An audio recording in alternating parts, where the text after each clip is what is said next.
Good morning, everybody. Welcome to today's devotion for November 13th. Today's devotion is titled When God Speaks. The Bible reading is from Isaiah chapter 55, verses 10 to 13. As the rain and the snow come down from heaven and do not return to it without watering the earth and making it bud and flourish, so that it yields seed for the sower and bread for the eater, so is my word that goes out from my mouth.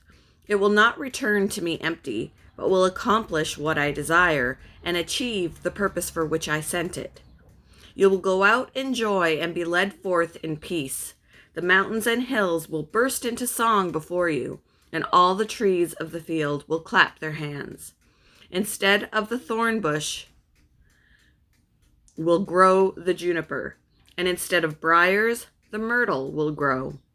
This will be the Lord's renown, for an everlasting sign that will endure forever.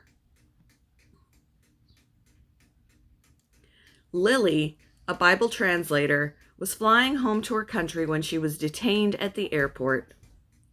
Her mobile phone was searched, and when the officials found an audio copy of the New Testament on it, they confiscated the phone and questioned her for 2 hours.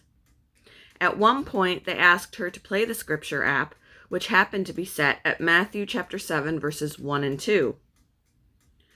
Do not judge, or you too will be judged. For in the same way you judge others, you will be judged. And with the measure you use, it will be measured to you. Hearing these words in his own language, one of the officers turned pale. Later, she was released and no further action was taken.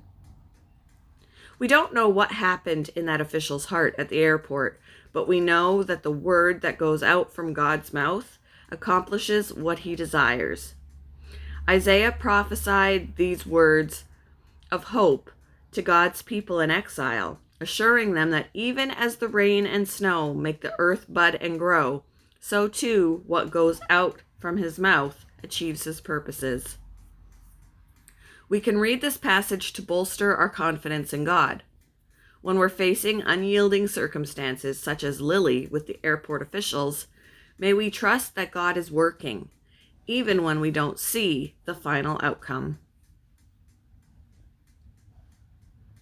When was the last time you saw God at work? How have you received God's love through the words he declared?